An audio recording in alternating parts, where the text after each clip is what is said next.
Hola de nuevo, continuamos con otro video, creo que es el quinto del día.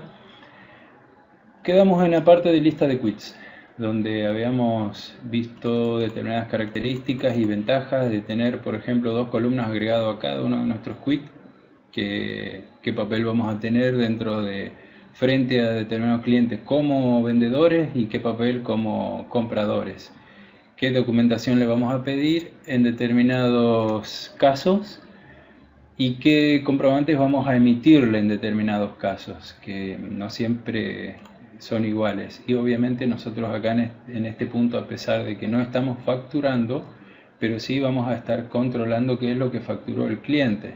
Lo ideal es que el cliente tenga este sistema de control y mucho más agudizado, obviamente, en cada uno de los sistemas de facturación, de stock, etcétera. Pero nosotros vamos a estar viendo cada uno de los puntos y tenemos más herramientas para controlar y determinar de que si en algún punto se les escapó algo, obviamente que estamos nosotros para determinar qué cosas están haciendo sistemáticamente con errores y obviamente indicarles cuáles son las acciones a implementar para corregirlos. Es lo mejor que podemos hacer como profesionales y asesorarlos de una mejor forma y sin que nos se escape absolutamente nada. Siempre tenemos que tener un control de la mayor cantidad de información posible en ese sentido.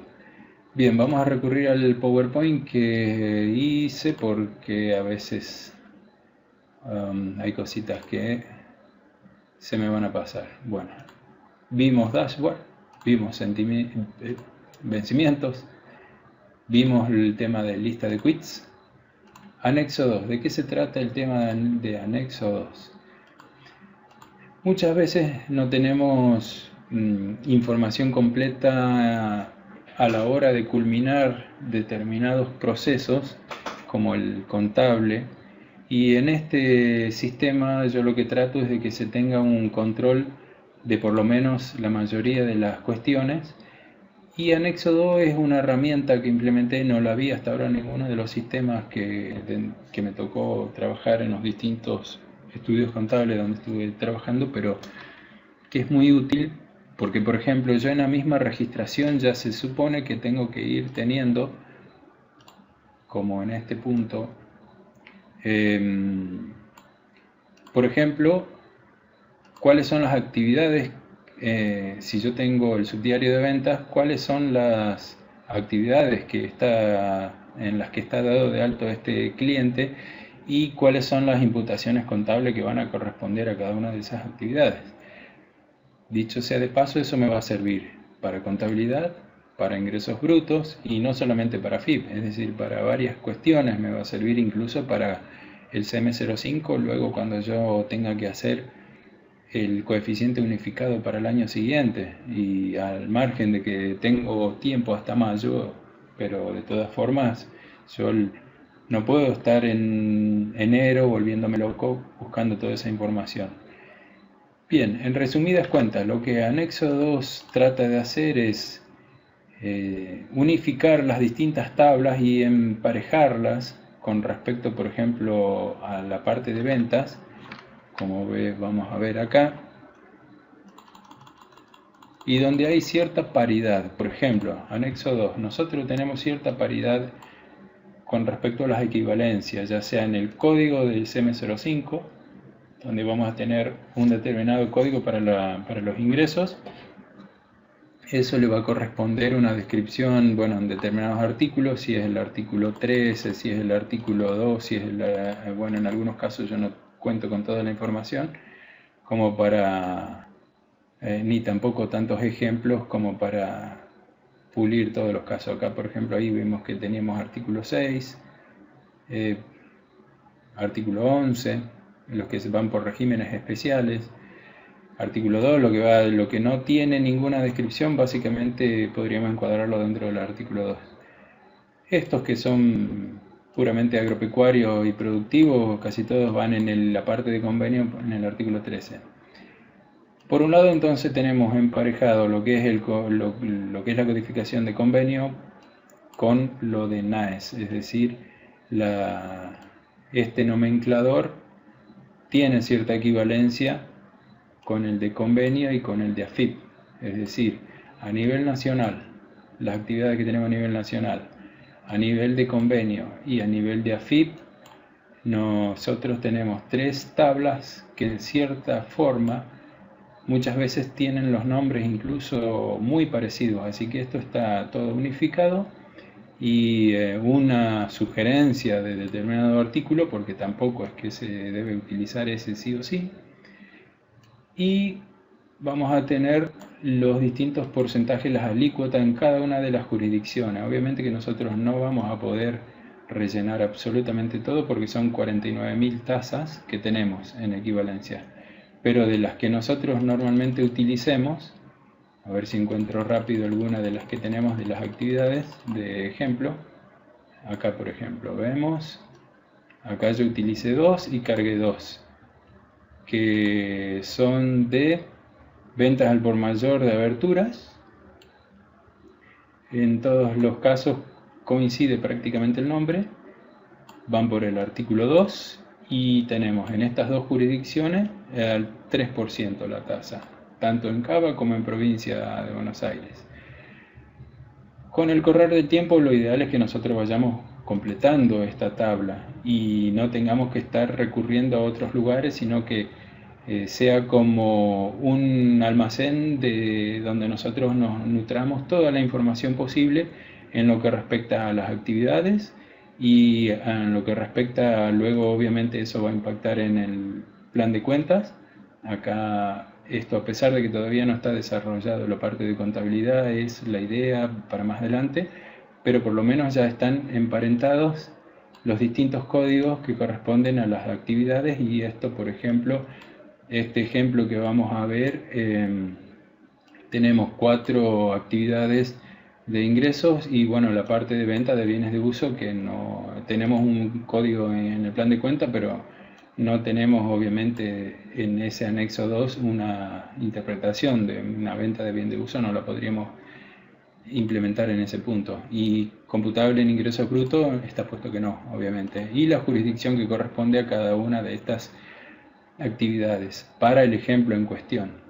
Y el artículo que corresponde, y eso nos alimenta lo que es ingresos brutos, que vamos a ver después. Pero en principio el video está hecho para explicar a qué se debe esto de la tabla 2, que es simplemente un punto estratégico como para nuclear todo lo que es las actividades, y después nos va a servir para contabilidad en el estado de resultado, para ingresos brutos, para las liquidaciones, y tener una base de todas las tasas, las jurisdicciones, y después acá les muestro de dónde trae la parte de las tasas. ¿Ven? Acá esto viene directamente de ese anexo 2. Cada una de las alícuotas que me trae es porque en algún momento se utilizó y va trayendo ahí. Lo que está en 0 es porque no se rellenó, habría que buscar, o si es realmente que está en 0. Y lo que está pintado en blanco como esto es porque no está dada de alta la jurisdicción, porque seguramente, como acá, se dio de baja el 1 de enero del 2021. En uno de los videos anteriores van a ver en el punto en que yo cargo como ejemplo para ver este ejemplo, para dar de baja. Mientras estemos en el 2021 va a seguir pintado, como quien dice, esta jurisdicción, pero pasado el 31 de enero el 31 del 12, perdón, del 2021, esto va a quedar como el resto de las jurisdicciones que no están activas. A ver todas, vamos a ver. Yo acá puedo ver todas las otras jurisdicciones, pero como están inactivas, no me aparece para cargar ni el coeficiente unificado, ni tampoco el resto de los netos, que yo podría cargarlos por error. Sí me van a aparecer las tasas, ¿ven? Acá en color gris, pero no para utilizarlas, sino como una identificación que yo podría ponerlos para que no aparezcan y quede todo en blanco, pero lo dejé a propósito de esa forma para que se lo vea. Lo mismo cuando hay retenciones, En este caso justo no hay retenciones por fuera de las jurisdicciones, pero si llega a haber algún tipo de retenciones, percepciones, etcétera, en jurisdicciones que están inactivas, me aparecería de la misma forma, pero en color negro, no en color gris, lo mismo que las tasas que corresponden justamente al anexo este, que van a estar cargados, que bueno, hay tantos que tendríamos que recorrer toda la tabla para ver los ejemplos que se cargó. Y obviamente es de mucha utilidad porque a mí me ahorra mucho tiempo para volver a ver determinada información que ya vi, por ejemplo, en otros clientes. Entonces yo podría tener un archivo maestro donde podría ir copiando. Bueno, no me aparece. Les decía, donde yo tengo un archivo maestro donde me aparecen todas las tablas y voy rellenando de ahí, y cada uno de los clientes los voy, por ejemplo, copiando y pegando esa tabla, y entonces me va a resumir muchísimo el tema del trabajo para buscar. Bueno, ni más ni menos que eso era la tabla 2. Hasta aquí hacemos este video y hasta el próximo video. Hola de nuevo. Este video lo hago a continuación del anexo 2 porque me he percatado de un pequeño detalle que, al margen de que no está todavía hecha la planificación con respecto a los asientos y balance, pero sí está hecho la antesala de lo que vendría a ser este plan de cuentas, y se lo utiliza en la parte de ingresos brutos como lo vimos en el video anterior. Cabe aclarar que cómo se lo rellena a este. Como vimos en el video anterior, nosotros hablábamos y veíamos el tema del anexo 2 y de las equivalencias de las actividades, tanto en el código como en la descripción, que son muy similares. En ese punto nosotros vamos a rellenar a cada una de las actividades acá con su código, y si yo borro, por ejemplo, van a ver que aparece error porque está directamente vinculado con fórmulas y me trae el equivalente, por ejemplo, del código NAES, me trae el código de convenio, el código de AFIP y la descripción. Todo el resto, como me indica el dibujito este, se tipea. Este dibujito creo que en algún punto lo había aclarado, si no, bueno, no importa, se los explico ahora. Que es como un teclado con unas manitos, es porque indica que hay que rellenar esta información. Esto que está en verde, yo relleno acá y esto solo me trae, pero esto que está hacia este lado, yo lo tengo que tipear. Es decir, el nombre de la imputación contable yo lo debo crear a mi gusto o de acuerdo al plan de cuentas, y el código también, el código del plan de cuentas, de acuerdo a cada plan de cuentas en el caso que corresponda. Si no, obviamente esto estaría vacío. Si no tenemos una contabilidad y es un responsable inscrito o un monotributista, esta hoja prácticamente no tendría mucho sentido, salvo esta parte de la actividad que corresponda. Que a lo mejor podemos llegar a tener un cliente con una sola actividad o dos y nada más. Y bueno, entre el tema de venta de bienes de uso lo podríamos poner acá como para, obviamente después les mostré en el libro de ventas, me aparezca si yo vendo, aunque no tenga impacto en la parte de ingresos brutos o no corresponda en la parte de IVA, pagar o tributar, pero yo lo tengo que tener dentro del subdiario registrado a eso también. Y con respecto al resto de las actividades, bueno, vemos al resto de las celdas, vemos que lo ideal es tener una registración y una codificación, porque esto seguramente lo vamos a necesitar, aunque no tengamos contabilidad. Para hacer el CM05 le vamos a tener que poner un código, así que aunque no tengamos un plan de cuenta, vamos a hacer de cuenta que lo tenemos, por lo menos en esta parte, que nos sirve mucho para lo que es el convenio, esto y esto, que tiene los códigos del convenio para hacer después el CM05. Y en esta parte tenemos también si es computable o no, la jurisdicción, si es computable para IVA, si es computable para ganancias, si después tenemos ajuste por inflación o no, si es monetaria o no es monetaria, en el caso de contabilidad si es acreedor o deudor. En este caso obviamente nos va a servir para aquellas empresas que tengamos que llevar la contabilidad y después hacer ajuste por inflación. Aunque en un principio, como vimos acá, todavía no está activo en la página, en la hoja de trabajo, me faltaría ganancias, los asientos, ajuste por inflación y balance, pero ya por lo menos vamos teniendo en cuenta que esto lo vamos a utilizar después.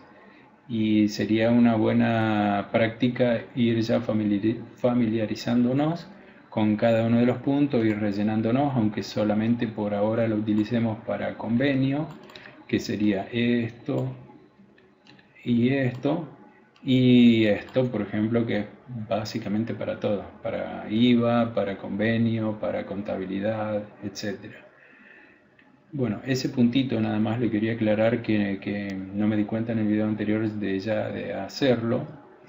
Y esto que si bien es como un plan de cuenta, pero tiene impacto obviamente, como les dije, para el cálculo del coeficiente unificado después cuando tengamos el CM05, que es algo acá que también voy a tener que agregarlo, porque si bien contamos con la información para confeccionar el CM03, en algún momento vamos a necesitar incorporar lo que es el CM05, que ya voy a poner acá un cuadrito. Bueno, eso era solamente que quería añadirle al video anterior. Hasta luego.